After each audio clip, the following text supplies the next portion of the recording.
Welcome back to the Small Time Critics. My name is Mohammed Hashi, and I am with the venerable TRIZLUCENT summer. There you go. Okay, fair play. Senpai. Like he likes to call No. me. Don't even go. Don't go there. In his free Don't go time. there. Don't go there. You know what I'm saying? Before we get into it, you know what I mean? Please like, comment, subscribe, all of that good stuff. Hit the bell notification, as Mo always says. And we are gonna get straight into some industry news. And there's no better place to start than the WWE or WWF back in that day, and The Rock. Well, maybe you're there. You're older than me. I'm a You know young what I'm saying? man. No, you're not. You're older. This guy's older than me, bro. You know, he's an uncle, bro. He's an uncle. That's it. Anyway, The Rock. He's been in the news a lot lately for many different reasons. My guy's gone from The Rock to being the Pebble. You know what I'm saying? Lost a lot of weight. Oh, okay. Yeah. Yeah. For the Smash, like he didn't lose it for the Smashing Machine, but he's lost it for the promotional run of the Smashing Machine and his kind of like campaign for an Oscar. You know, he's put it this way, he's doing it better than the way 50 Cent did it. Let's put it that way. Yeah. You know, so I mean, he looks good. You know, he looks good. I mean, when I think about The Rock, I think The Rock should be way bigger. But you know, he's obviously. I know you cinephile guys. You're like, oh, you can't be hench and like, you know what I mean, a leading man. Like in great movies, not saying like blockbusters, but like great movies, you have to be a certain way. And obviously, I guess you're right. No, what the Academy loves is for someone to be able to transform. Okay. Go from one mode all the way to the other. You know what I'm saying? Like for example, Robert De Niro, Raging Bull. Christian Bale. Yeah, Machinist. Yeah. It's a great shout. But like Robert De Niro, Raging Bull went from really fat to freaking, you know what I mean, shredded. Oh, Russell Crowe as well. He's doing it right now. I think he's bulking up for a role. What role was that? Don't know. He's been doing it for 5 years. Well, yeah, that's mad for me. That's mad for me. That was mean. That was mean. That was very, very mean. What do you mean? He got hedged for Fall Love and Thunder? Russell Crowe? Yeah, bro. He just had the gut. Do you know what I'm saying? It's like, bro, I can relate to that one. You know what I'm saying? Just get the shoulders up. You know, fuck that. They don't mind. They don't care. This is the whole middle part Yeah, of your bro. body, Put a little breastplate on. Bang. With that kind of fake six pack in it. Yeah, bro. I'm saying, but this protruding. Anyway, we're not even gonna get into that, bro. That's mad. But I think he's been doing like really. He's like literally followed the Brendan Fraser textbook in regards to, all right, you've done all these roles, stuff like that. This is your time, so to speak. This is the time where he's gonna hopefully win his Oscar. Will he actually win it? No, he won't. But would he be nominated? That would be mad. Yeah. The Rock to get a nomination. If The Rock gets nominated, that's a win. Like that's, for him, that's a win. That's enough for him to be in the Dolby Theatre, like early next year. He's won. He's won without a doubt. But you know The Rock, man. He always wants the main prize. No, he ain't gonna win it, bro. Are you mad? Hey, man, especially like what's happening right now this year. Wow, what's he up against? Bro, like top films, bro. Like you know what? I'm saying? Begonia, J. Kelly, bro. Like there's just so many films. But we heard Frankenstein's dead, so. Bro, but listen, the performances. You know what I'm saying? I'm hearing Jacob Elordi was fantastic in that, for example. Okay, stuff like fair that. enough. So we'll see, bro. We will see. I mean, I think it'd be pretty good if the Rock could. The nomination would be fantastic alone, but I do think seeing him on the stage collecting an Oscar, that'd be crazy. There's no way. Because you know, it's funny, after watching Peacemaker, I've been watching Peacemaker season 2 and seeing how John Cena is so good, man. Do you know what I'm saying? And it's like, and it does really kind of go back to the fact that obviously they say wrestling's fake and that they are actors. Because my days, bro, it's good to see these guys like flourishing in these kind of roles. And I think The Rock has done. I don't think he's done enough in terms of acting wise, but he did earlier in his into that pigeonhole box of like, forget it, I'm just gonna be a reaction man. Do you know what I'm saying? Yeah. And he tried that already, but now obviously he wants to go back to what he wanted to in the beginning, which is good. So I need to see what else he's up against, but I think he's got.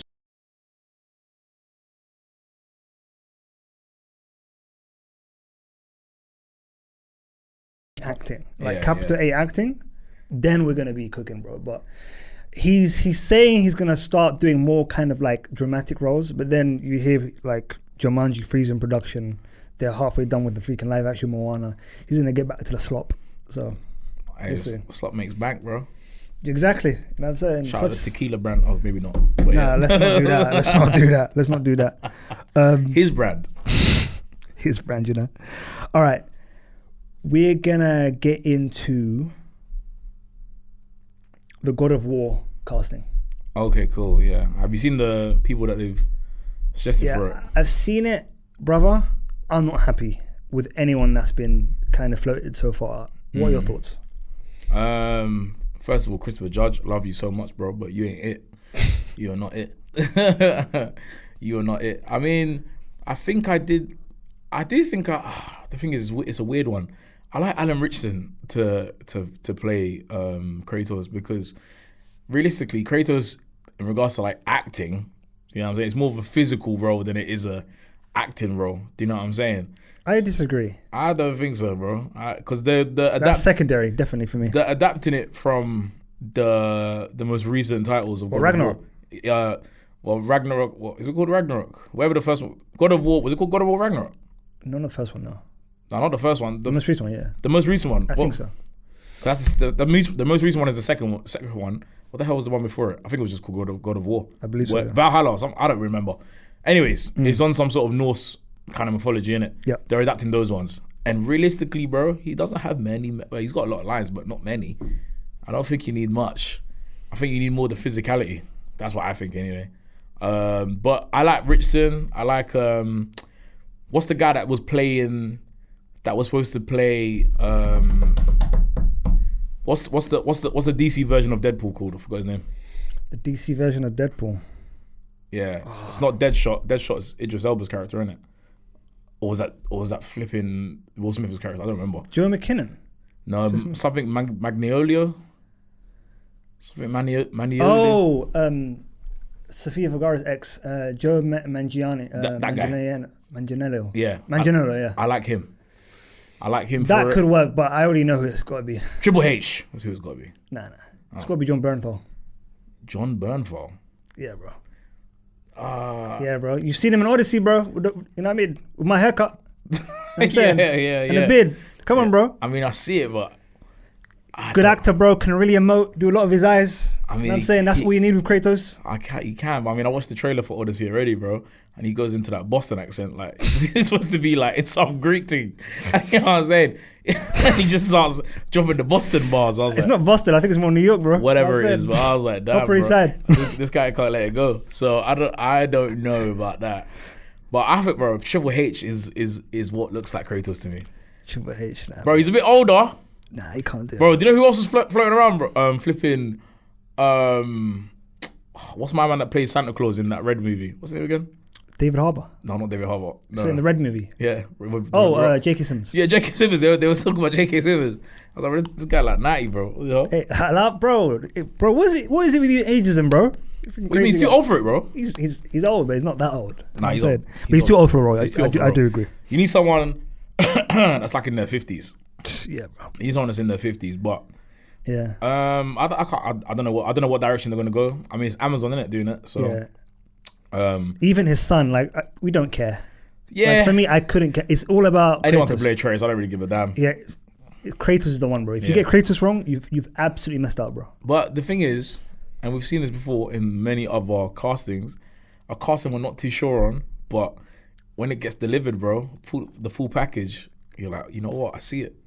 Nah, for a casting to work, you always need someone to be a good actor, bro. Like, bro, Chris Pratt, nobody could see that as Star-Lord. Everyone thought, nah, this ain't gonna work. No, bro. No, I disagree with that, bro. No, I'm saying everyone said that. You might be the one that said no, but said yeah, I see it. But a lot of people said, bro, we don't see it. This is the comedy guy from Parks and Recreation. Always, if a comedic actor does a dramatic role, bro, like there's more of a chance of it doing well than it not. I've always said that, and I always will maintain that, bro. You know what I'm saying? Fair enough. Because, like, I don't like, for example, Chris Pratt, what he's done with his career, after kind of thing. I wish he did way more. Like him being like part of the terminal list and all that kind of stuff.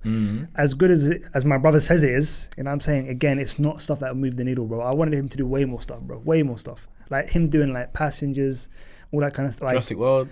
Again, I want more from him, man. Because the guy, he can really, he should be a true leading man. But I just don't like where his career's gone, honestly. Okay. Stuff like that. Like overall, because that guy should be in every single like Hollywood like major movie, bro. stuff like that. So they're playing a role. Who do you think should be Kratos then? Yeah, John, bro. My God, bro, Punisher, bro. Has to be him, bro. Has to be him, bro, for me. I don't see that. Saying. He's not big enough. All right, we'll see, bro. All right, listen, let's move on swiftly. Let's do a bit of Marvel. Let's sprinkle that in. Okay. Chris Evans. What about him? All right, you saw him at a recent screening, you know what I mean, with the glasses, with the black tee, you know what I mean, looking a bit brolic. And people are saying the streets are talking to us. And they're saying we are going to get Cap back.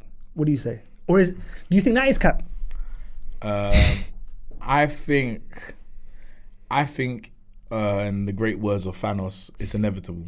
You know what I'm saying? Because this whole Doomsday Secret Wars thing, if you've read the comments, you already know everyone is flipping in it. Do you know what I'm saying? Everyone is in it.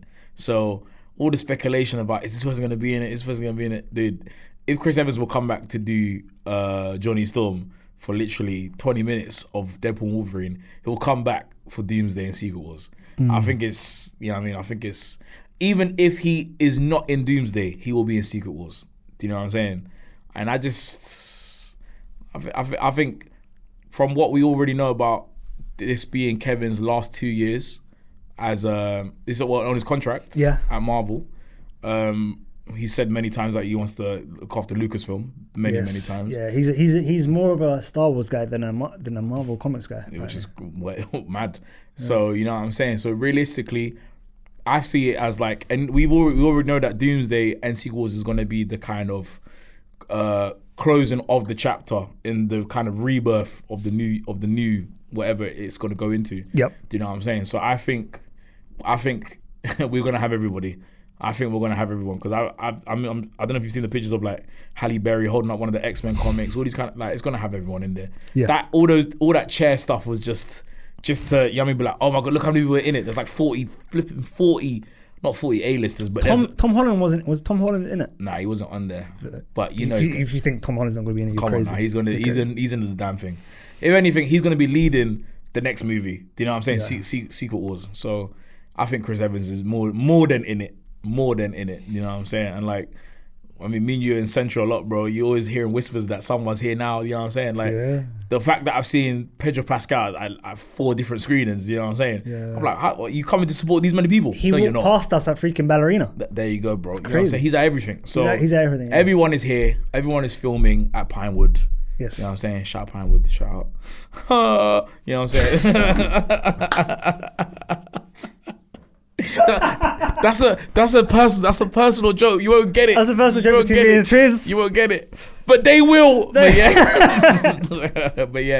but you know what I'm saying. So I think everyone's in it, bro. Oh, that's fine. That one woke me up. That's hilarious, bro. Okay, fair play. For me, he's going to be in it, and I just want to put this to bed. Yeah. Chris Evans is a great actor, man. Stop it. Oh, do you see? I got what that person said. Like, oh, how's it feel playing actor that's like a bit close to home, something like that, like a bit true to life. I'm like, what? Like, to be fair, credit to him, he's such a good guy. He didn't crash out, he didn't say anything bad, you know what I mean, and he answered the question in good faith, even though he didn't deserve to be asked in good faith. Because Anya Taylor-Joy's reaction, if you heard it, like, what the fuck? Yeah, it's a madness. Hey, what? Listen, kind of crazy. The people you lot keep hiring for these interviews, man, these junkets, y'all crazy. Hey, listen, hire me and Triz, man. That's what you want. Bro. You know what I'm saying? For everything. That's what you want to hear. All right, guys, we are in for a wonderful end of the year. We are in awards season. We're in festival mode. You know what I'm saying? We've had Venice. Festival mode, you know what I'm saying? People be thinking wireless and that. This guy's thinking. Nah, bro, we're thinking film festival mode, bro. You mad? You know what I mean? Music festivals. I'm like 50-50. Bro, we got a Festival du Cinéma. You know what I'm saying? Coming up, bro. You know what I mean? We've had Telluride, we've had Toronto, we've had Venice. But move over. We've got LFF coming, man. You know what I'm saying? And this year we are going to be there. You know what I mean? Shout out BFI for always looking after us. And we've got a fantastic slate coming up. Before I get into it, bro, what's the one film from this year's LFF that you're really looking forward to, bro? Has to be Begonia, I think. Yorgos Lanthimos, yeah? Yeah, I think Begonia is the movie for me. Emma Stone. I think Jesse Plemons. I think seeing Emma Stone, obviously she really cut her hair off in it for this role. seeing that, and obviously I love that. I mean, I sound like the Academy. You know what I'm saying? I love the transformation. You know what I'm saying? So I'm really interested in that. And Jesse Plemons, he's lost so much weight, man. You know what I'm saying? He looks so different. You know what I'm saying? And he always delivers every film he's ever in. Yes, you know what I'm saying? Every role. He was the best part of a freaking doo-doo film, Civil War. He was the best part of that film. He really was. So anytime I see him on screen, I'm always interested. I'm always locked in. But I think that and probably Frankenstein, because obviously it's close to home in regards to like my favorite genre, which is horror. Yes. So and obviously by the GOAT in it, of course, in it, Guillermo del Toro. Of course, that's probably up there for me. What about you? For me, bro, it's gonna be After the Hunt. Cue the Blade of Grass movies. Here we go. What do you mean? How is it Blade? Bro, it's Luca Guadagnino. Yeah. It's Julia Roberts. It's Andrew Garfield. It's Ayo Edebiri. Oh, that movie looks so boring. Shut up. You know what I mean? Again, he's gonna be sitting right next to me, so I don't know what he's talking about. You know what I'm saying? And we've got a Ballad of a Small Player, which I'm hoping is going to be good. I have no idea what that is. That's, bro, come on, bro. It's Edward Berger, bro. The man who directed Conclave. Come on, Triz. Triz, like, obviously, Conclave, one of Triz's favorite movies. It really is. But come on, Colin Farrell, bro. Yeah. Netflix movie. Yeah. You know what I'm saying? I believe House of Dynamite will also be playing, which is, again, Catherine Bigelow, huge director. Rebecca Ferguson, one of my favorites. Big Idris Elba will be in that one as well. Here we go. What do you mean? That's my guy, bro. I know. I'm saying that's my uncle, bro. I watched him in that movie with oh god, where he's like playing a djinn or something like that. Stuff like what? Bro, it's got God. Are you talking about Dark Tower? No, he's a gunman in Dark Tower. Oh, you're talking about the George Miller movie. And what's the woman's name? Tilda Swinton, 1,000 Years of Longing. My God. Is it 3,000 years of 3,000 years of longing? That movie was 3,000 years of shit. That movie was dead. Fair play, bro. That movie was dead. And he was huge in that. He was. But in terms of like stature in regards to that, isn't it? Not in terms of. You need to chill out, bro. Anyway, Blue Moon is another one I'm looking forward to. Richard Linklater, bro. Again, I think Richard Linklater has 2 films at the festival. He has Nouvelle Vague, as well as this. Nouvelle Vague is about the French New Wave and like those kind of films, stuff like that, bro. It's gonna be fantastic. You're gonna be there. So I don't know why you're looking at me like pigeon-eyed. I don't know why. You're gonna be there, bro. You're right there next to me, bro. And I'm saying in a headlock probably. But yeah.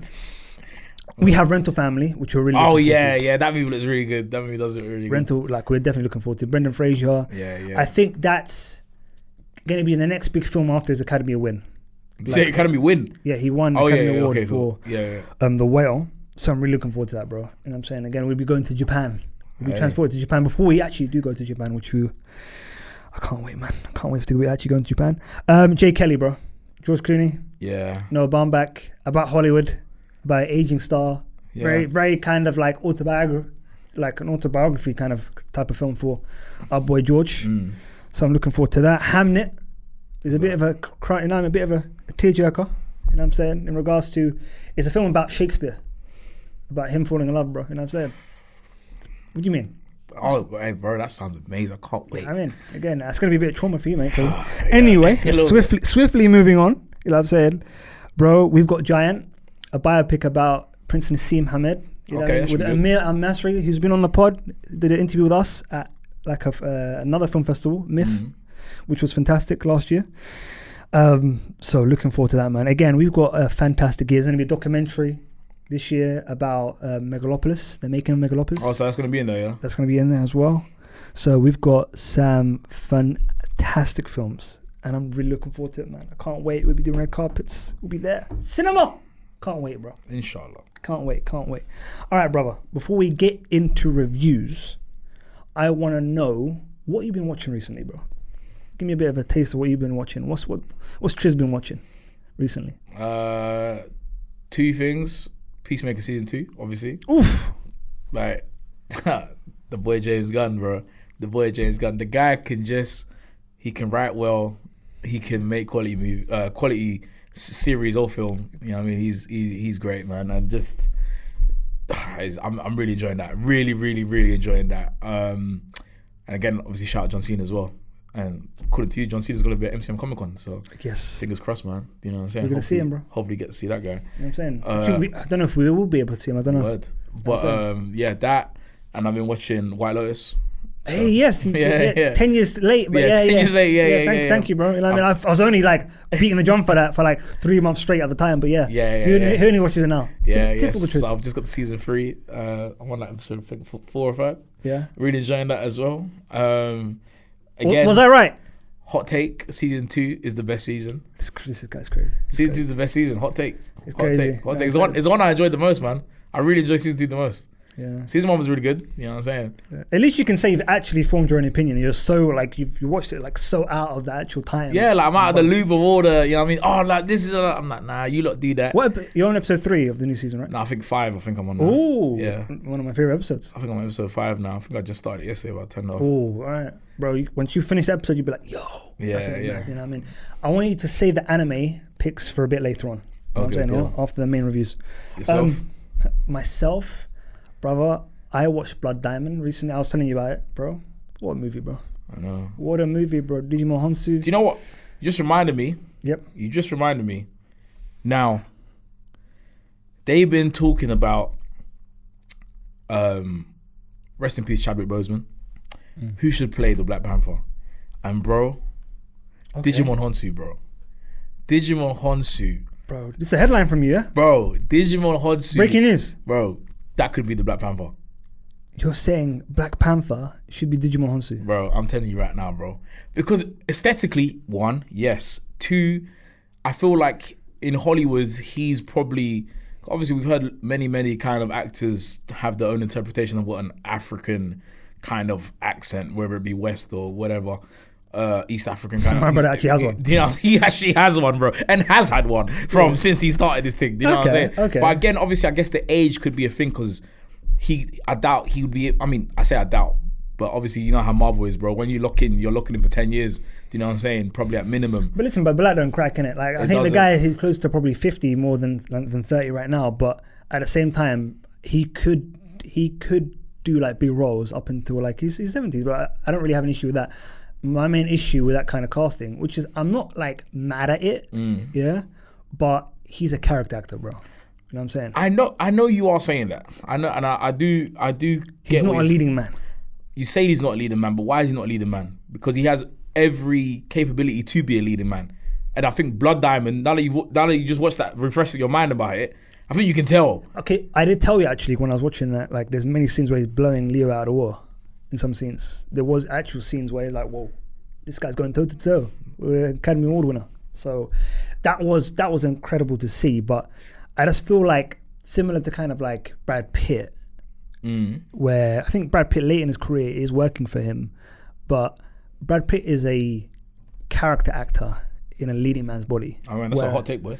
Whereas definitely like Digimon Honsu is in his lane, but I do believe when you have someone of his ilk or like in himself in a film, it's only better.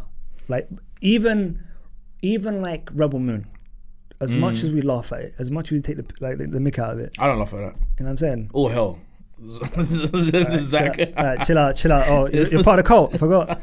Anyway, he wasn't like bad in it. You know what I'm saying? Yeah, of course not. His scenes had the most gravitas, if anything. And sometimes they felt a bit like, yo, they're doing too much, bro. This movie's shit. Calm down. Do you know what I'm saying? But, bro, honestly, I think that could be a play for Black Panther. But obviously, as you can imagine, I'm sure they want to go a whole new direction. You have to go a whole new direction, and I believe you have to go younger. I probably think you have. Oh, here we go. Q Damson. It has to be, bro. You know what I'm saying? Damson. That's one of the man. Can you imagine that? You don't even know it yet, but you're hired. Huh? Oh, you're hired. You're hired, bro. You're hired. I hired you. Damson, you're in because of me, bro. He doesn't know it yet, but he's hired. Your Somali brother hired you. Don't worry, bro. That'd be a meme she's already producing. You know what I mean? We've already hired you, bro. He doesn't even know it yet. Yeah, bro. So carry on. Everyone else. Blood Diamond, brother, was just so outstanding. And I think what was so good about it is like all the details. Like my guy's wearing like a Breitling watch, like Leo's character. And Breitling, watches are known to be worn by sketchy guys, by like guys that are like doing military coups. You know what I mean? Like overthrowing governments, all that kind of stuff. You wear a Breitling, and what watch is my guy Leo wearing? A Breitling, bro, and stuff like that, bro. He's a bad guy. You know what I mean? Doing unfavorable things. You know what I mean? Bad things, bro. You know what I mean? Questionable things. He's in the grey. He's in the dirt. You know what I mean? Trying to get that Black Diamond. So terrible accent, bro. Yeah, that was horrible. That was bad. I'll get into TV picks because, brother, TV this year. I need to watch The Pit. After my man won the Emmy yesterday, I need to watch The Pit. Brother. I need to watch that. Oh, shout out the Emmys, man. Some great winners, bro. You know what I mean? We've got the studio collecting like I think 12 or 13. The studio cleaned up, bro. Yeah. You know what I'm saying? You got our boy, bro. You know what I mean? Seth Milchek. You know what I mean? Oh, Tramel Tillman. Yeah, your boy. First black actor to win a supporting. You know what I mean? Your boy. Bro. Yeah. You know what I'm saying? First supporting win for a black man, bro, in Emmy history, bro. Is you know it? I'm saying? And he's not just my boy, he's your boy. You know what I'm saying? But again, bro, like, studio winning loads of awards, we've vindicated because we were on that show early doors, bro. You know what I mean? Yeah. We scattered that, bro, ages, bro. You know what I'm saying? Yeah. Like with Football Manager. It's crazy. The studio was lit. Incredible. But yeah, after seeing, and then obviously Stephen Graham, I think that's his second ever Emmy. Yeah. You know what I'm saying? Picking that up as well. That was really good as well. And even the boy that played was in Adolescence won something as well. Yes, he did, bro. Rightly so, man. What a series, man. I think that and Andor, of course. That and Andor, bro. Still, you know what I mean? Still number one. You see, that's how crazy I give Andor, bro. Andor's that good. You know what I'm saying? Did Andor win anything? Anyway, let's move on. I think it won a couple of the below the line stuff, innit? Anyway, bro. Yeah. Let's get into some reviews, bro. Okay. And we're gonna start, on something that you and I thought was gonna be great. We thought, you know what I mean, Festival du Cinema. We thought, you know what I mean? I know where we're starting then. We thought true drama. We thought Akira Kurosawa. We thought absolute quality. We're gonna talk about Highest to Lowest. Directed by Spike Lee. Lowest to Lowest. Hey, don't do that, man. Relax, bro. Yeah. Starring the greatest of all time. Denzel. Then there you go. You've pronounced it right. Well done. Thank you very much. You know what I'm saying? You know what I mean? Don't ever pronounce his name wrong, bro. You know what I mean? I heard you, bro. Your whole life you've been pronouncing it wrong, bro. Me, I've been on the right side of history. But Denzel just has like a little bit of Denzel. You know what I'm saying? Yeah. But it's Denzel. You know yeah. I mean? Never forget that, bro. I'm gonna start. I had such high hopes for this, bro. You already know. Like, bro, my hopes were in the ceiling, bro. The highest. You know what I'm saying? And then they went down to the lowest, bro. Watching this film, I was probably about 15 minutes in. I was like, oh no, oh dear, yeah, what's happening here? You know what I'm saying? And there's a couple of technical issues for me, like the editing, like some of the filmic style and the filmic language, which really like took me out of the film, bro. And I mean, that was a bit strange. And in regards to the chronology of the film in relation to what it's kind of based on, which is Akira Kurosawa's masterpiece, Highest to Lowest. I'm assuming that's not about the music industry. No, it's not. It's a businessman. Yeah. It's just a businessman, isn't it? Kind of thing. But I do like how they try to be very true to kind of modern times and put it into like black excellence, music, stuff like that. That's pretty cool, isn't it? But the issue when you try and modernize something is not to make it stuck in time. Like, the reason why Highest to Lowest is so great is because it's a film that you can watch now and be like, all right, this is something that could be made right now. This is something that, even that the way it's like filmed and shot, you think it's a modern film, even though it's a film from the 60s, bro. You know what I'm saying? Whereas this film is talking about TikTok and this and that and all that kind of stuff where, again, I'm not saying TikTok's gonna die or anything like that. I hope it doesn't. You know what I mean? Because especially for our livelihoods, inshallah. But like, yeah. It's one of those things where you're really making a time capsule by mentioning those things and stuff like that. You know what I'm saying? It's like, for example, if someone mentioned skinny jeans when that was a thing. Yeah. Like if you mention that in a thing, you're literally making that a time capsule and saying, oh, they mentioned that was from that time. You know what I mean? Kind of thing. Whereas for me, great art needs to be timeless, and how you make it that is by using maybe the technology of the time, all that kind of stuff, but at the same time, do not age yourself. Does that make sense? You follow what I'm saying? I get what you're saying. You're picking up one, putting down. Yeah. There you go, bro. So this ultimately doesn't work for me. The performances are largely flat from everyone other than Denzel. Like, everyone is not matching Denzel's energy. You know what I'm saying? Yeah. There's no one other than the white cop who was funny. He really did make me laugh sometimes. Okay. But other than that, not really, bro. And also, I tell a lie. I wanted more Jeffrey Wright. I love Jeffrey Wright's character. You know what I'm saying? Him saying, yo, I'm going to get you to 17 million, inshallah. You know what I'm saying? That was hilarious, bro. You know what I'm saying? All that kind of stuff.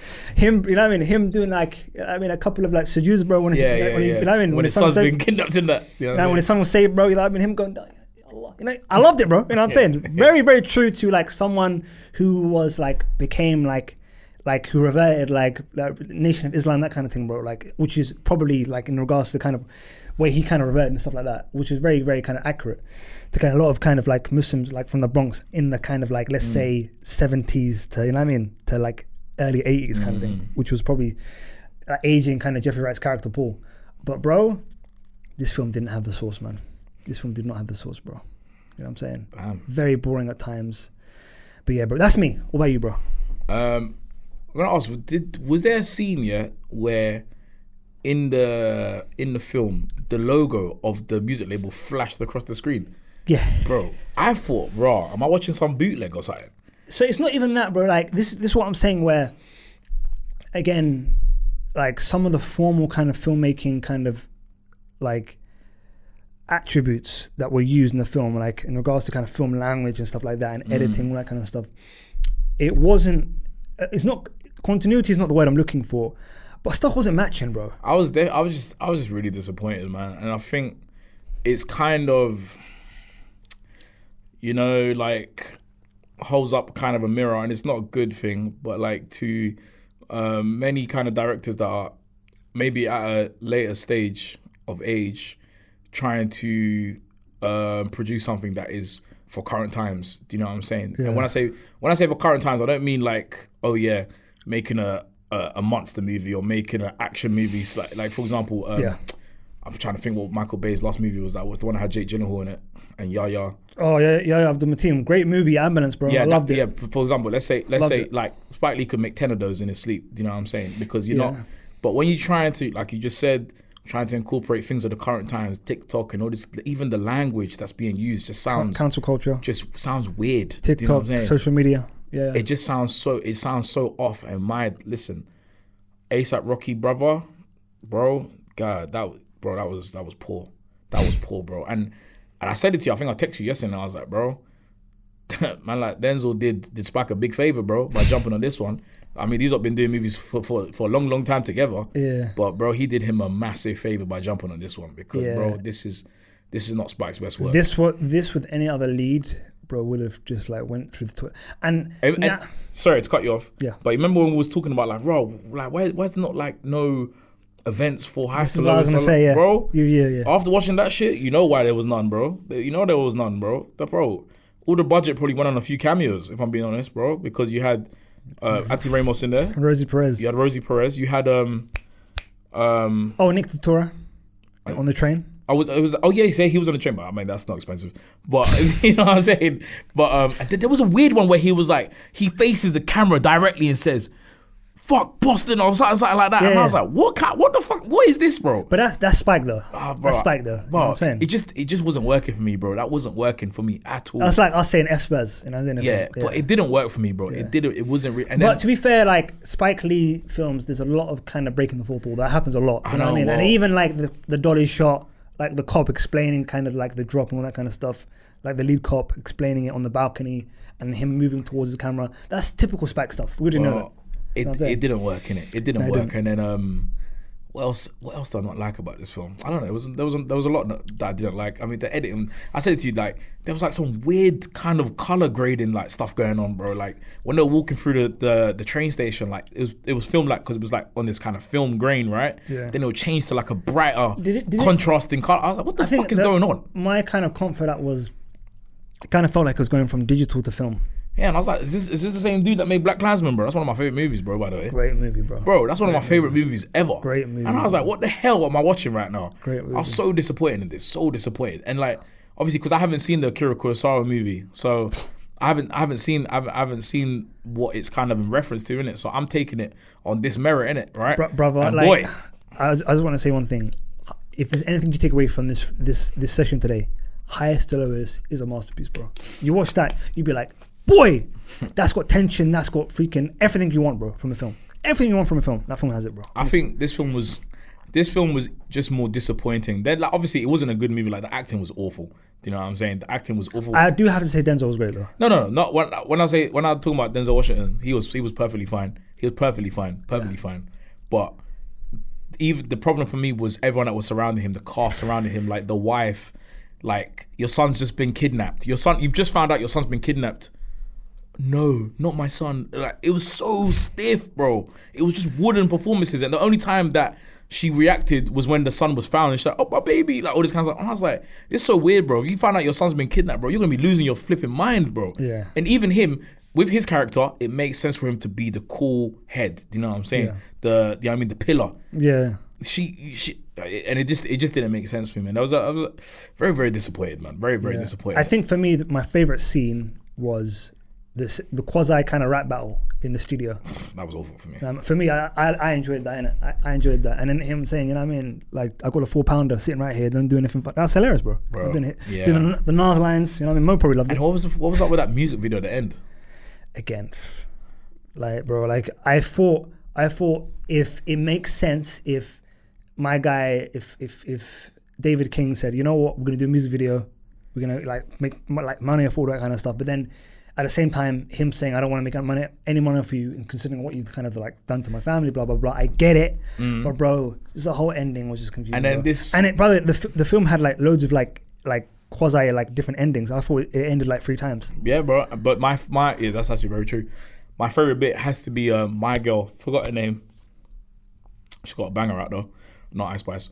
The girl right at the very end. Oh my goodness. What is her name again? What a voice. Forgot her name. But I know the story that Spike Lee DM'd her. Yeah, he DM'd her. He saw her stuff, DM'd her, and he said you're in the movie. She got an absolute banger. I forgot the song that she's like famous of, but right at the end, what she called it? I forgot herself. Something Soul C Sing or something like that. Yeah. And it was like Sula C Sing. Sula can sing. Yeah. And he was like, "What's the C stand for?" He's like, "Can." Yeah. He's like, "All right, let's see it." That kind of thing. But yeah, that was probably my favorite part of the movie, and obviously it was an original song by her as well. So for me, that was the best part of the film. That was like, I kept watching this thinking about Empire. I was like, oh, God. Empire, which is not a good comparison to. Not a good. I know, but that's what I was watching, bro.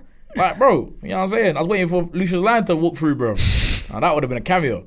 That would have been a mad cameo. Terrence Howard. Bro, that would have boosted this movie for me, bro. To be fair, they need a bit of hustle and flow in this, man. You know what I mean? An actual decent film in this. That's a banger. Exactly. That's so yeah, I was extremely disappointed in this movie, man. Extremely disappointed. And after it finished, I was like, that's 2 hours of my life gone, and that's one movie I'll never watch again. Yeah, bro. Yeah, I'd have to agree, man. It's just very surprising, man. It was long, bro. It was long. Too long, bro. And the worst thing is, I put my story like, I'm watching this right now, and then someone messaged me saying, "Bro, that first hour is rough, but the second hour gets a bit better." And I was like, "All right, we'll see." And never got better, I think it's the other way around, bro. I was on my phone half the time, bro. I was just like, this movie's dead. I was waiting for it to end, bro. Like, such a disappointment, man. And again, now we kind of understand the rollout. Yeah. Shouts back though, legendary director. Do you know what I'm saying? Incredible guy, bro. Like, he'll always be goated. Arsenal fan as well. So. Of course, bro. Shout him out as well. Always and strongly, bro. But like, I'm hoping his next joint will be good, decent, bro. That's what I'm hoping, man. I'm saying, and I think maybe stay away from adaptations. How about that? Yeah, I think stay away from adaptations and maybe just do the originals, man. Do you know what I'm saying? Do what you're great at already. Yeah. Okay, bro. Now moving on from a film that largely disappointed to possibly one of the films of the year, bro. Like up there in regards to like really good films. Oh. And you're trying to work out what it is, bro. TLW, bro.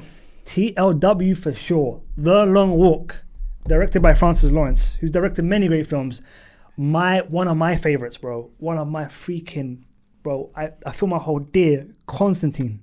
He directed that, bro. Oh, good movie. What a movie, bro. What a movie. One of the best edited movies I've ever seen in my life, bro. How about that? I'll put it out there. You know what I'm saying? Again, this even with the CGI from that age, yeah, you're still. Hey, listen, bro. Don't say anything bad about Constantine, bro. I'll fight you right now, bro. I'll flip this table, bro. Right now, bro. You know what I'm saying, bro? I'll close the distance right now on you, bro. Honestly, right now. Don't you dare, bro. Don't you dare. And he's obviously created a film that is an adaptation of a Stephen King novel, The Long Walk. And bro, he absolutely hit out of the park, bro. This film is so great. This film is people walking and talking, and is one of the most compelling nights of the cinema I've had in a long time. This film was so good, I went to 2 screenings of this. You know what I'm saying?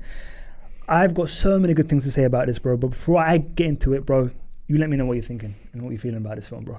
I was very skeptical walking into the movie. Yep. I'm very, very skeptical. Yeah.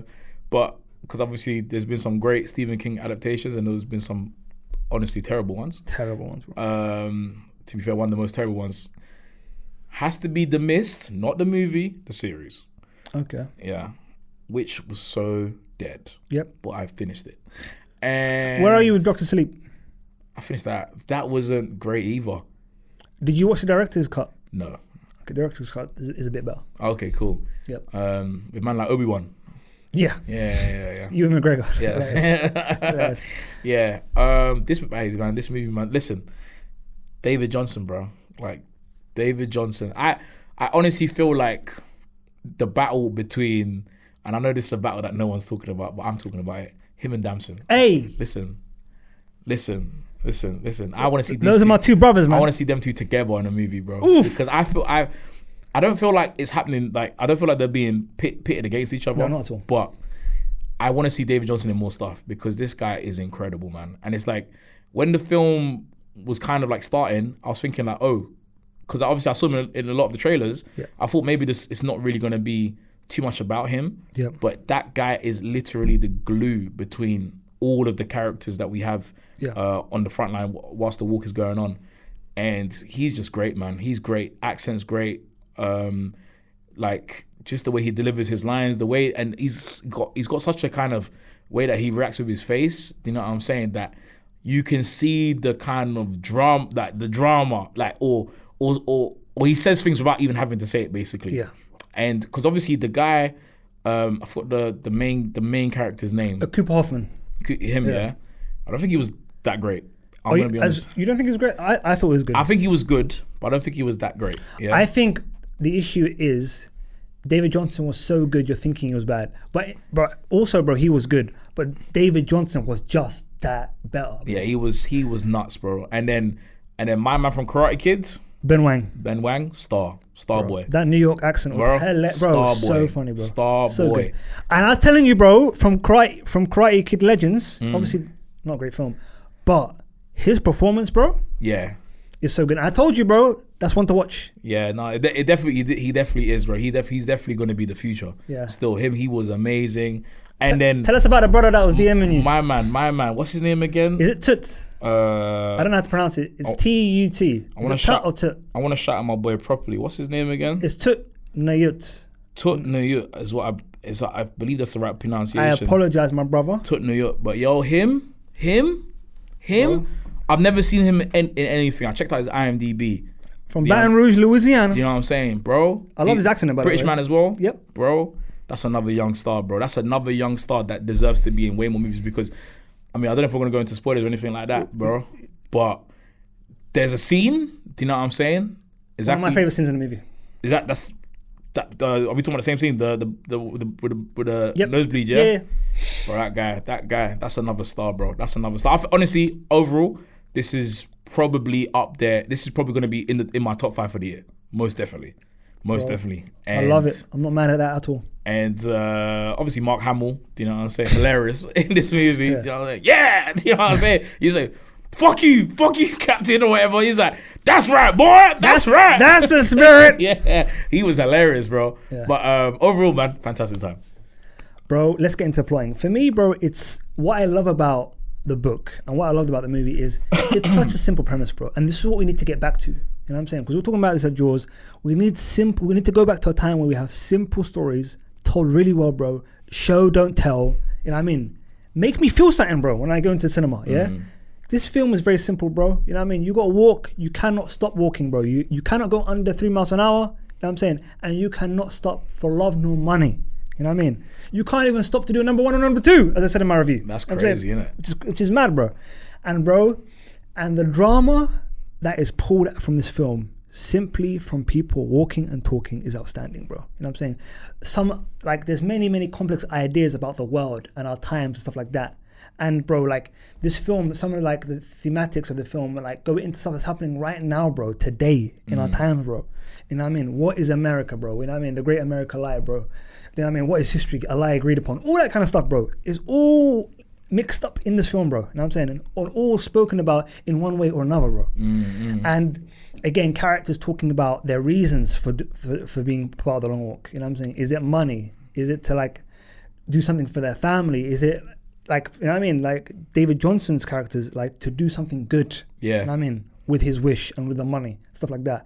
Whereas you have Cooper Hoffman's character, Ray, he's doing it to simply get revenge, essentially. You know what I'm saying? That's the whole reason why he's on the walk. Forget the money. I want a car ban if I win. I want a car ban. I want to take out the guy who took my dad out. You know what I'm saying? So it's all that kind of stuff. You have people there writing a book, you know what I mean, to try and make money, even though it's ridiculous because you're going to get money anyway and stuff like that. Yeah, yeah. And you're probably going to die. There you go, You bro. know what I'm saying? There you go, bro.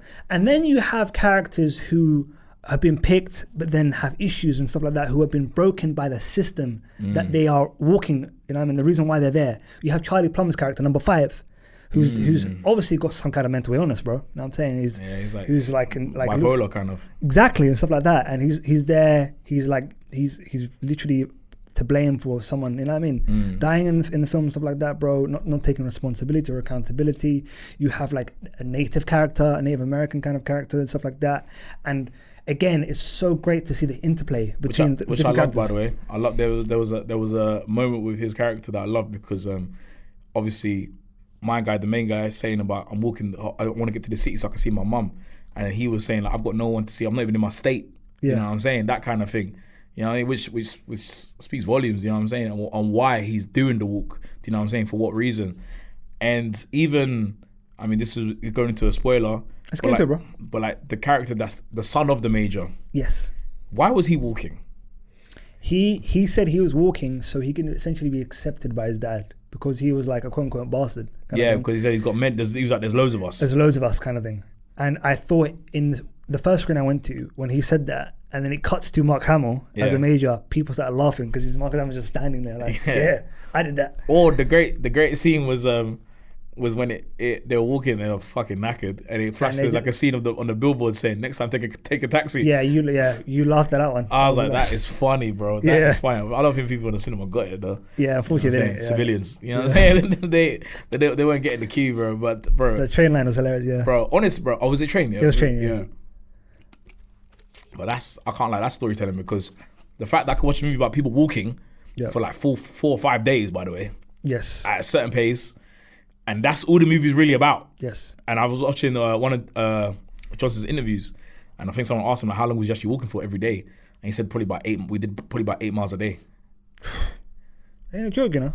Bro, I'm saying. Bro, ain't a joke. Do you know what I'm saying? And phenomenal movie, man. Phenomenal movie. And I don't know if it's going to be slept on. I don't know what it's going to be doing at the box office. I don't think it's going to be doing too much. No. I think it will be a fan favorite, bro, because it's not an easy film to watch per se, but it has a good overall message. You know what I mean, about brotherhood, and I mean about like trying to do your best and stuff like that, trying to overcome a system which is corrupt and broken, stuff like that, which again very pertinent to our times. What would you want more from the movie? If it could do something else, what would you want it from? That's a very interesting question, bro.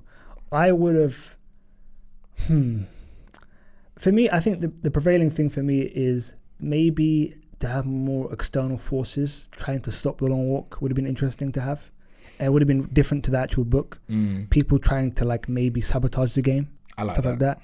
That would have been interesting and would have added more drama to it. Because for me, in a film, like if it's a good film, the only thing I want more is more drama. You know what I'm saying? Or to have more antagonistic forces trying to stop the main character from fulfilling their goal. You know what I'm saying? Or their objective in the film, innit? Because again, that's better for storytelling, kind of thing. That's the only thing I'd say. What about you?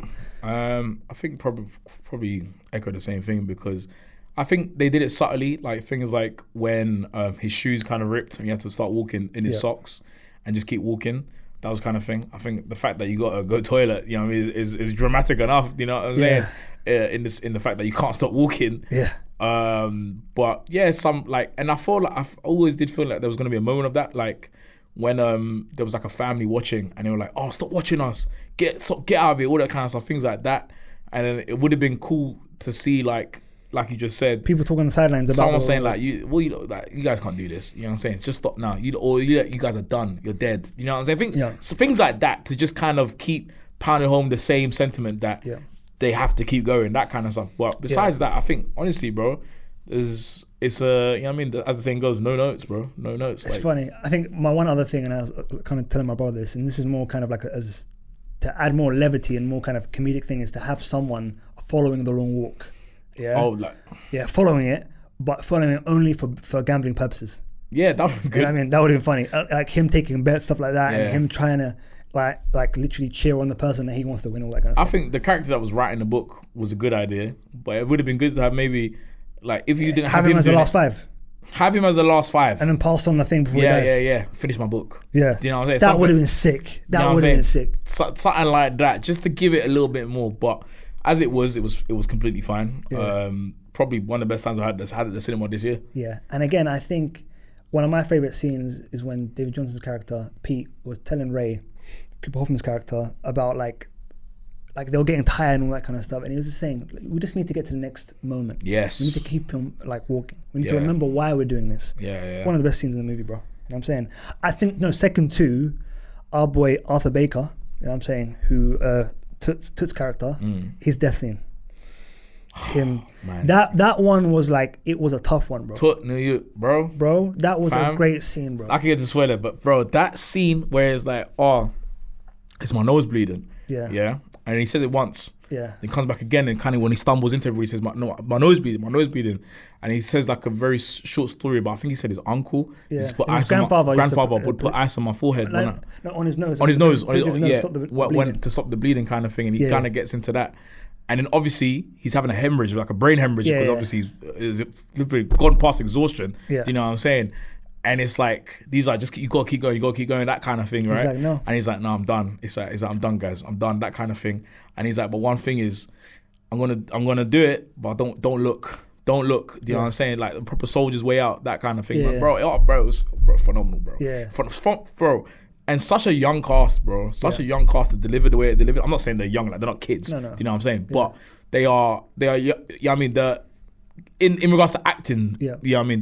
They're young, that kind of thing. And for everyone to be delivering, everyone, man. Yep.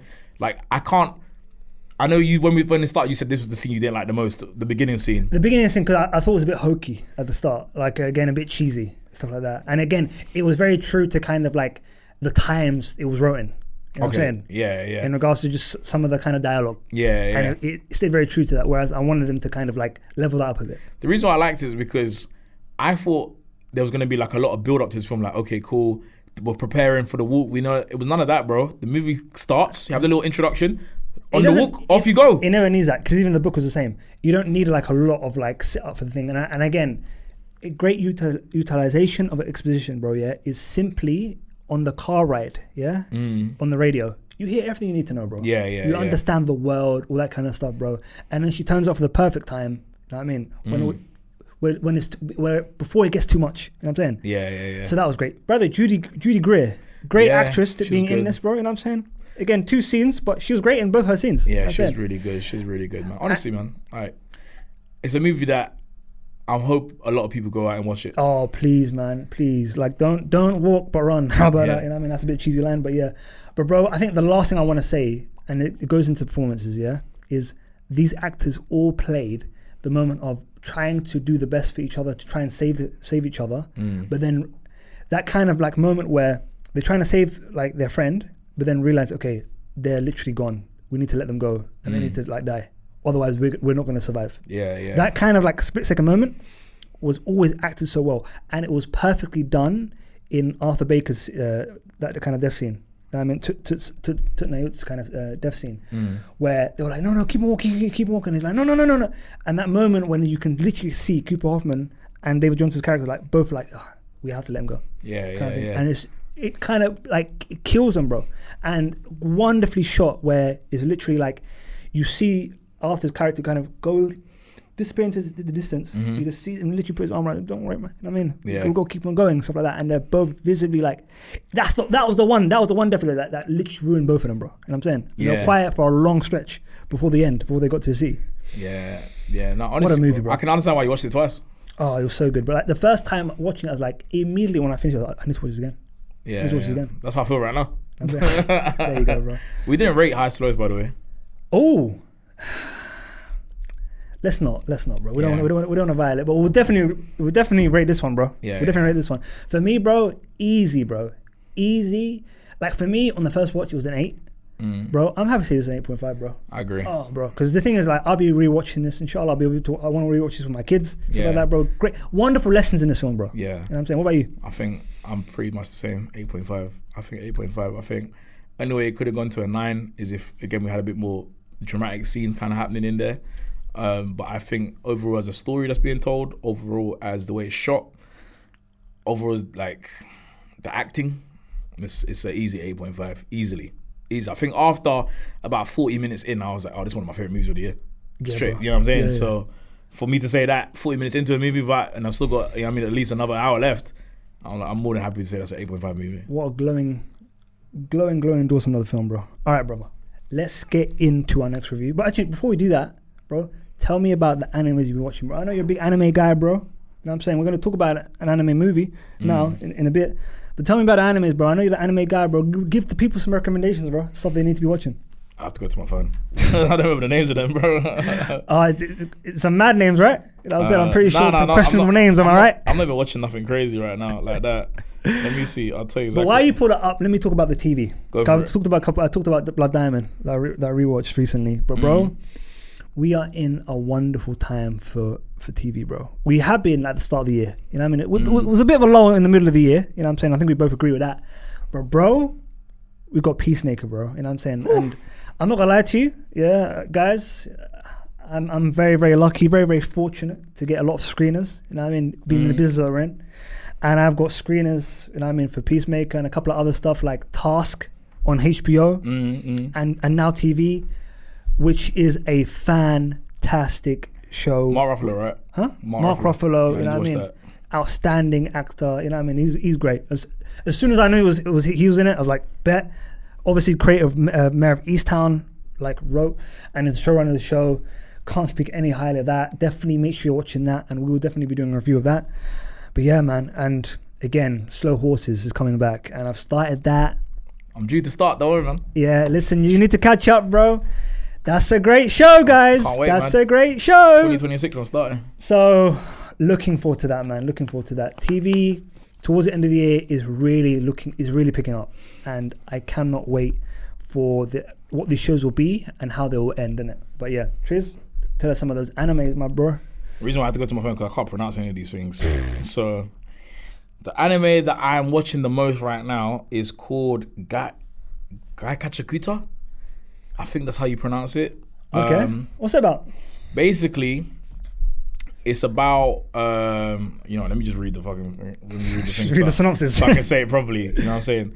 In a floating city where the rich discard their waste and people, so it's literally a thing where it's like the rich, like the rich literally they get rid of everything. So like, you know what I'm saying, like they'll use this and be like, oh, it's done now. Used it once. That goes into the trash straight away. One time use. Yeah, that kind of thing, right? Okay. And they discard people as well.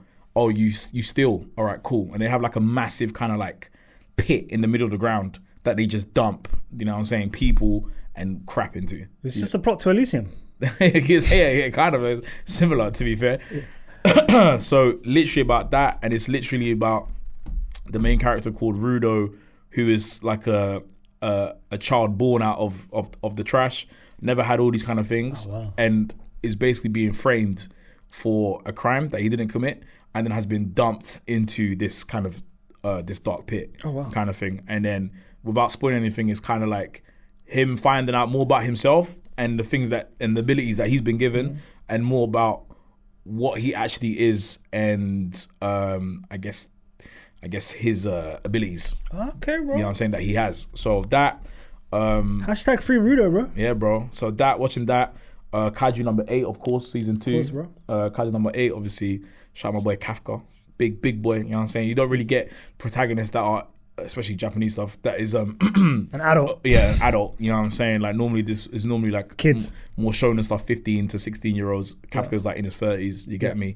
Could turn to a kaiju, you know what I mean? It's now he could turn into the things that the city kills, basically. And now he's obviously he's working with the city as a kaiju, you know what I'm saying? Yeah. So that. Why is it called Kaiju number 8? Why isn't it Kaiju number 27? So because throughout the time that they've been fighting the kaijus, the highest forms of kaiju get the number. So if you're like, because there's always kaiju, there's always like some sort of madness happening, some sort of attack happening. So it's different right? sizes. Not even the sizes, but there are different sizes, but not even that. Is it power? Is the power. And obviously, if you're if the kaiju is like that strong, then they'll be like, that was kaiju number 1. Do you know what I'm saying? Number 1 was the one that tore apart the whole city. Yeah. Number 1 was the one that killed 500 of our soldiers. You know what I'm saying? That's the strongest one, kaiju number 1. Exactly. And obviously, they have a task force in it, and obviously in the task force you have obviously these are the top soldiers, but you also have like you know what I mean, out of the one unit you'll have the one that's like, this is the guy or this is the girl. You know what I mean? That's the person. But when a kaiju like that kills one of them, that's when they hit the number. Bro, animes are so good at that, bro. Like finding like a force of people, stuff like that, or a group, and then finding that one person who's like the number 1 in that group. Anime is always good at doing stuff like that. And then there was one other one that I'm watching right now as well. That last one, what is it called? The last one I'm watching is called Togen Anki, which is again very kind of similar to a lot of animes I watched.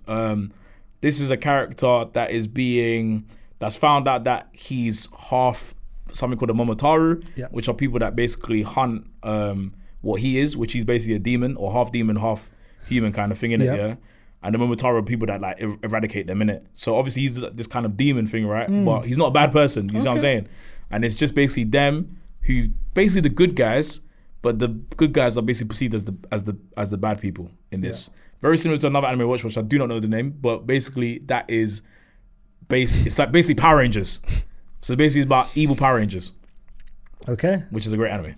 I hear it, bro. You know what I'm saying? But that's right now. Anyway, perfect segue. You're going from one demon to another. Demon Slayer, Infinity Castle, the big review of the day, yeah?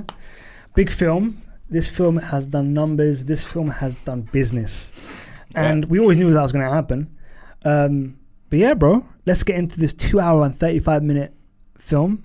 Again, spoiler alert, it was too long. But Triz, tell me what you think of the film, bro. I think, first and foremost, Demon Slayer is probably one of my favorite newest animes, like of the new kind of, you know what I mean, the new era of anime, you know what I mean, going past. Obviously, I sent you a few animes yesterday, do you know what I'm saying, a few older ones, of the older generation, that's the 90s, you know what I'm saying, and 80s. I'm not going to go into those messages, but yeah. But of the new kind of era, it's always been one of my favorites, and the first movie, Mugen Train, which was phenomenal for me. Loved that movie so much. You thought that was good? Oh, I love that movie. Love that movie. All right, fair play. Love that movie. Going into Infinity Castle. Now, the premise of this film is fantastic. You know what I'm saying? Like all of the Slayers now being transported into the demon realm, because it's the final arc of the actual manga. I think the premise of it is great. I think the fight scenes, fantastic. The animation style, fantastic. But that's one thing about Demon Slayer, which has always been there from the very beginning. That's what separated it from a lot of other things, the animation. Because a studio putting out animation like this, week by week, kind of unheard of, besides from like Attack on Titan. Yeah. Do you know what I'm saying? And besides it being too long, besides it being full of too much exposition, way too much, way too much. I think this film is really brought down by the fact that it doesn't play out like a movie, the fact that it plays out you're watching 6 episodes. Yes. I think that's the biggest problem of this movie. Whereas Mugen Train played out like a movie. It was, for me, I was like watching a movie. I didn't feel like I was watching like episodes of animes. Yeah. But this one, I think that's his biggest downfall. But besides that, obviously I had a great time. You know what I mean? I had a great time. I wasn't ever bored. But I was definitely bored. I think that's what I felt as someone who loves anime and as someone who loves Demon Slayer. I kept sitting there thinking, how can this appeal to just someone that just wants to watch a movie? Because this doesn't feel like a movie that I'm watching. Yeah, and that's one of the issues with anime, bro. Anime movies, unfortunately. Nah, but not every anime movie. Not every anime movie, but again, I just feel like a lot of creators of anime, even popular ones, they lean into fan service too much sometimes, bro. Yeah, I mean, you've heard the fans in the cinema. Yeah, I know. You know what I'm saying? Bro. The dweebs, you know what I'm saying? Like, just eating it all up, like every second of it. crazy, like, Yeah. and I was like, dude, this is not a good scene. Yeah, You know what like I'm saying? again, I think the biggest indictment to film was when it came out, and we had I heard multiple people once I came out of the toilets like saying this is a 10 out of 10. Yeah. This is like one person, 2 people said this is 12 out of 10. So like that, bro. It's like it's ridiculous, bro. Because again, you're not meeting the film in good faith and stuff like that. You're literally putting all of your fandom into it, kind of thing. Whereas you need to kind of take a step back and look at it subjectively. That's why I appreciate you, bro, because you love it so much, but at the same time, you can say, yo, I can literally be very critical and show no bias and say there's many aspects to like the exposition, because some of the exposition dumps in this were egregious, bro. We're egregious. You know what I'm saying? Bro, we just came out of a wonderful action set piece to then understand what someone was doing, you know what I mean, when they were freaking 8 years old. Bro, it's like, it's ridiculous, bro. Yeah. It's ridiculous. It's actually ridiculous. I think, so... Not every exposition, like them doing a flashback or them kind of going back into like a dream sequence, wherever it may be, was bad. Not all of them were bad. Some were actually decent and like actually added to the story. But most of them, bro, a majority of them were really bad, bro. I think... Really bad. In a movie like this, there was only one flashback that mattered, and that was between Tanjiro and Akaza, right at the end. And I felt like that flashback right at the end would have meant so much more and sat with everyone so much more had that been the only flashback of the whole movie, where we go back and tell a story about this. I totally agree. Because every other one of them, I get it, you kind of want to give a bit more layers to the film, do you know what I'm saying? So you kind of understand, okay, this is Shinobu and she's fighting whatever, you know what I'm saying, one of the upper class demons. I get that. You want to say the story between the sister, but bro, if you've seen the anime, then you kind of already know it, do you know what I'm saying? And you can kind of tell that in a blink of an eye, do you know what I'm saying? You could, if you really wanted to go back and say something like that, one moment, one days you don't even have to do a flashback, you can say, you killed my sister, I know you, do you know what I'm saying? That, just things like that. Bro, and it's a large section of that whole sequence could have been cut out, bro. Yeah. That took too much to start the film. Yeah. Too much, bro. The start of the film that was taken by for such a dramatic thing as well, to mess it up, I don't want to say mess it up, but to kind of muddle it up by putting all the... Even the Zensu stuff, like bro, did we need any of that? Okay, so... Zenitsu, sorry, yeah. But that was him, that fight with him and Kagakura or Kagaka, whatever his name is. Yeah. When I was watching that, I don't remember this guy. But then I had to rewatch a few things. I rewatched a few episodes after, and there is that actual character in the movie is. So did you see the Stone Hashira, the one he's got the white eyes? Yes. So he's blind, right? Yeah. He in the anime, he's like he loses everything because of a demon comes in and kills all of the children that he's looking after, basically. Yeah. Right? Yeah. And that happens because the person who Zenitsu was fighting was the child that led the demon back to the place. Yeah. Do you know what I'm saying? For that to happen. And I just felt like that is such a pivotal kind of story. And obviously the backstory between him and Zenitsu's kind of like co-successory of the Thunder Star, whatever, all that kind of stuff. I just felt like, bro, if you're gonna tell all these kind of things, you need to. I mean, you'd be doing this in like 10 movies, but then basically. No, for me, that whole Zenitsu sequence should have been taken out of the film and been part of the anime, bro. That should have been like a 3 to 4 episode arc, bro. Yeah, even that makes it even easier. But I guess obviously, because the thing is with anime movies, bro, when the anime comes out next year, they're gonna play. This is gonna be in everything that you watch is gonna be in episodes. I know, it's crazy. So I probably won't watch Demon Slayer. By the way, the first 2 months. And again, an egregious thing that animes do is do that, bro. It's ridiculous, bro. It is ridiculous. It's ridiculous, bro. It's bad. It's ridiculous. But the thing is, bro, your community eat up. They eat up, bro. They eat up. You know what I'm saying? And that's the thing is, like, bro, why? How about this, bro? I'm sorry, bro, for you to be representing your whole community of anime. Because for me, I watch animes, bro. I do. You know what I'm saying? I started, bro, like around about 6th form times for myself. You know what I mean? To university. Yeah, like very late. Like, I mean, in comparison to yourself, bro. But to be fair, I did watch Pokemon, Digimon, that's the one as a kid, but it doesn't count. You know what I'm saying? But, bro, why can't your community be critical, bro, of these films and animes in general, bro, to a point where I feel like, bro, it's a herd mentality, bro, where everything is good, nothing is bad, and if you say it's bad, you're dumb and you know nothing. Yeah, it is a bit disappointing, I have to be honest with you, because there's a lot of animes that people love that I can watch and be like, bro, this is dead. Do you know what I'm saying? And not because it's bad, because, oh yeah, the characters are bad or the story's bad, but I'm just saying, as a story that's being told, this is not good enough for you to say this is a 10 out of 10 thing. Like, if you're gonna say something's 10 out of 10, and when I say something's 10 out of 10, I don't like, I'm not gonna be like, okay, because it's anime, I'm gonna subjectively judge it on the fact that based on the other anime movies I've seen, it's a 10 out of 10. No, I'm judging it based on everything that I watch. Do you know what I'm saying? Can Demon Slayer, Infinity Castle live up there with The Long Walk? Do you know what I'm saying? No, it can't, and it's not even close to it, and it will not even be close to my top 10 in the year. Yeah. Finally, like when I watch this again, I'm just gonna be watching the scenes, the action scenes.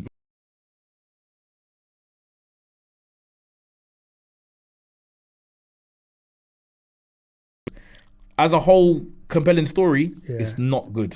It's not good. I think Tanjiro and Akazu's fight, best part of it, and Giyu as well. Like, for me, I enjoyed that, and I think one of the positives of the film, which let me go into some positives. The animation style, as we know, is fantastic, bro. Amazing. Some of like, bro, like the animation of the water and stuff like that, bro, was amazing, bro. You know what I mean? Like, just like the way these kind of fights are kind of sequence, all that kind of stuff, bro. Like the slow mo that part is never gonna disappoint, bro. You know what I mean? For me personally, yeah. But then you have the ropey kind of Infinity Castle kind of like CGI, bro, where it looks freaking like weird and ropey, like hokey and stuff like that. That lets it down, bro. And for me, bro, the soundtrack, bro, and the overall score. Oh yeah, you did mention it, brother. We went into freaking some synth techno, bro. Then we got some drums. You just reminded me, bro. It was freaking outstanding, bro. The exposition as the castle was flipping, moving was pissing me off, boy. Bro, it's just so bad, bro. Like that stuff is just so bad. Like I'm literally like turning to you and the other person we're with, bro. Like, come on, what the heck is this, bro? You know what I'm saying? Like, it's just annoying, bro. You're telling me, give me a whole brief rundown of the whole castle. I know what's going on. I've seen the damn anime. Yeah, it's very annoying because again, it gets to the point where it's too repetitive, and then it's just so jarring. You step out of the freaking cinema and people are like, bro, this was like 10 out of 10. There was not one thing I'll take out. Like, what? What? This is ridiculous, bro. Yeah, but again, you know again, what I've realized about a lot of people that are saying 10 out of 10, they don't watch much things.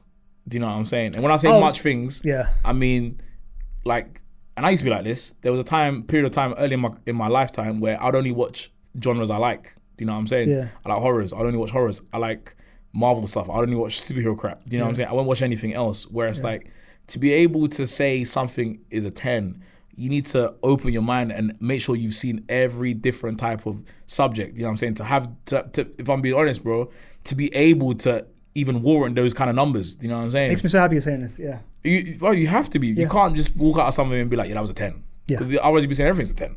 There you go. Do you know what I'm saying? I've watched better animes. I'm like, oh, this is 10. Yeah. But that doesn't make sense. I told you already, bro. I love Dragon Ball more than some of my family members, bro. You know what I'm saying? But, that was a wild line. Bro, fam, more than certain guys in the family, you already know who you are, bro. You know what I'm saying? You get me?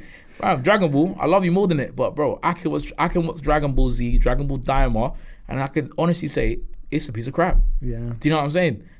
And it hurts to say that because I love the franchise so much and I love the anime so much. But if it's not good, bro, it's not good. Do you know what I'm saying? It's not good. Yeah. And I just think people can't take, like you said, the fandom away from that. You know what I mean? When being subjective and just watching something. Yeah. Which is a shame.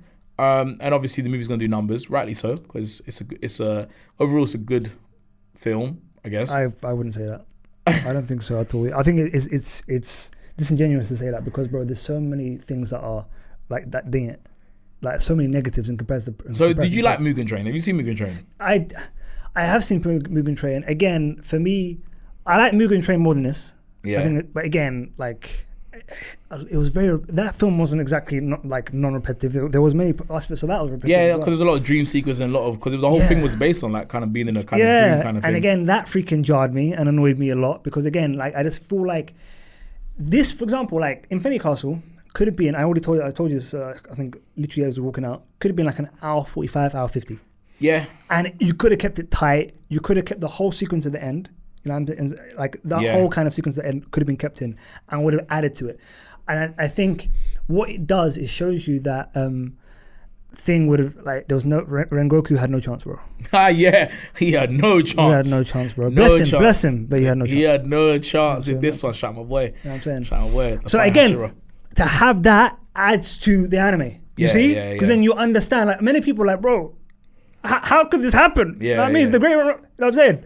Bro, I was crying when I watched Mugen Train, bro. I was crying. At the end of that movie, I was crying, bro. And I thought, going into this, I kept saying, bro, I'm prepared to cry. I'm prepared for the tears. Yeah. But spoiler, to try and redeem the unredeemable, I'm so sorry. But that's great storytelling, bro. To be able to make you emote for someone that has taken a character which you love so much. Yeah, you know what I'm saying, yeah? But you felt for him, you felt for him. You were upset at the end that Yeah. you were made to feel something for Akaza, bro. Yeah, I was upset, but I feel like I would have appreciated it more and probably felt a bit more if I didn't have to sit through all of the other stuff at the same time. Yeah. Do you know what I'm saying? You can't try and make me feel sorry for Kagakura or Kagako, whatever the damn guy's name is. You know, I can't feel sorry. You gonna make me feel sorry for him? You got to try and second make me successor. trying to make me feel sorry for Shinobu, her sister. Kind of. I already know that shit. Do you know what I'm saying? We already know what's going on. Again, do you know, I'm looking around. Do you know when that whole sequence, like with Shinobu and all that kind of stuff, like, bro, we've been here, done that. Yeah. What's this? Exactly. Let's get moving. Let's go, bro. And I've said, I think it's just classic anime trying to pack too much stuff into one movie. Whereas Dragon Ball Z, with their movies, have always done it the best. what about Hero?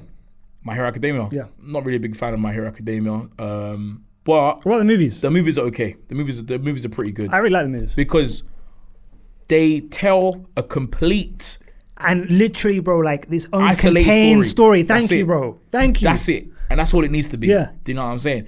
We already, and this is how these guys make so much money, man.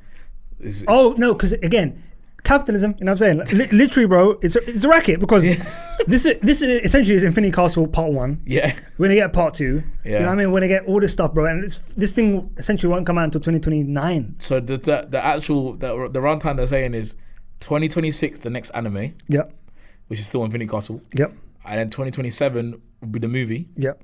2028 will be the next anime. Yep. 2029 will be the next movie. Yeah. And it's like it's crazy because they're gonna just keep doing the same thing again. Yeah. Because they can get away with it. Yeah. They can get away with it. It's ridiculous. So unfortunately for me, I'll do my score anyway. Yeah. 6.5. For me, bro, I think coming out of it, I was a 6. But I'm sorry, bro, 5.5. Wow. And the reason being is because there's many action sequences I love. What's your favorite fight? Favorite fight? Is there only one around answer? Okay, no. You my don't- you don't favorite like entrance was when Akaza, when the whole buildings were just crashing down, yeah, and he drops down, and then he says, Tanjiro Kamera, and then or Kamera Tanjiro, whatever he says, and then it was just when is that blink of a second where Tanjiro's like, he clocks his him and he's like, and he just screams Akaza, like that bit was my favorite entrance. That was like, oh my god, we're going. I hear it. But my favorite fight is probably gonna be. It's probably gonna have to be that fight, Tanjiro. Thank you. That's the right answer, bro. Probably is my favorite. That's the right fight. answer. Yeah, it That's the probably right is my answer. favorite fight. That's the right answer, bro. But it probably was the best fight of the film. Yeah. It probably was the best fight. Man, it's a shame, man. Biggest laugh. He's literally sneaking up behind him. You know what I mean? With no kind of killer instinct, you know what I mean? Yeah. In him, and he's literally can behead him right there, and he goes, "I'm gonna." That got a big laugh. I've seen a few like TikToks about that. People Which like, is hilarious. Yeah. Which is hilarious. That was ridiculous, by the way. It was funny though. You know It what was I'm funny, but then again, I don't know if they did it on purpose. Maybe they did. saying? It probably did on purpose, bro. Hopefully they did it on purpose and not just bad writing. Let's hope so. I'll give it that benefit after my score. How about that? Fair enough. Shout out them, man. You know what I'm saying? But what are you expecting from like the future movie stuff like that, and like the next with anime when it actually eventually comes out? Are you looking forward to it? Are you hopeful? Always looking forward to Demon Slayer. After season 2, like honestly, I don't know if I keep thinking if it's season 2 or season 3. It must be season 2. Yeah, I think it is. But the fight between Gyutaro, Tanjiro, and Tengen, that fight, bro, could have been a movie alone. That fight could have been a movie alone. And I felt like I was watching a movie. And when the weeks were going by, I was stressing, thinking, yo, I need the next episode right now, that kind of thing. But I expect more of the same that they've been delivering. And somehow they're just able to deliver it all the time. Great fights. Yeah, I can't wait for them, like, for someone to put the whole fight on YouTube so I can just watch it all in one thing. Yeah. I mean, because there's a couple of cold lines. Yeah. But nah, man, that Akaza, yeah. Shout him, pagan, but shout him. Shout pagan. I'm saying he's Hey, listen, bro. After his backstory, bro, I hear it, bro. What a hard life, bro. What a hard life. You know what I'm saying? What a hard life. You know what I'm saying? But as the case of many anime protagonists or villains, I should say, You know what I'm saying? But I just look forward to more of the same, really. Demon Slayer never seemed to disappoint me. Season 1 started off slow for me, funny enough. I nearly didn't get into it. Started it once, turned it off. I was like, nah. You're so guilty of that, bro. You Yeah, need to bro. give stuff a chance. I did, bro. I had to give it. I watched it Thankfully, twice. you gave it a chance. I watched it twice, bro. And the rest is history. You get me? I don't know, man. They can't always be an Attack on Titan, bro. Wherever. Fuck, you know what? The one anime that is. Do you know what I'm saying, bro? Even Kaiju number 8, which is one of my favorite animes right now, that even started off a bit slow for me too. Fair play. Do you know what I'm saying? Fair play. But yeah, man, that's for me. Perfect. All right, bro. That's been a great session. A great little, Digest of everything that's been happening in culture and in the movie business, as we say. And bro, again, great talking as always, bro. How are you loving the new format? It's pretty cool. It's your first time, right? Yeah, first You know time. what I'm saying? Again, it's a conversation, bro. It's a back and forth, bro. I'm a virgin. Thank you for taking my virginity. And on that note, we're going to end it there. I'm not even going to even go anywhere near that, bro. You know what I'm saying? And say, please like, comment, subscribe. Tell us what you're thinking. Tell us what you thought of the reviews today. Tell us what you're thinking about Demon Slayer. Am I wrong? Or is he right? Or the other way around? You know what I'm saying? Stuff like that. Give us your thoughts on highest to lowest. You know what I mean? As well. And give us the appreciation in the comment section about how great The Long Walk was. You know what I'm saying? And until next time, we will see you on the next one. Peace. Bye-bye.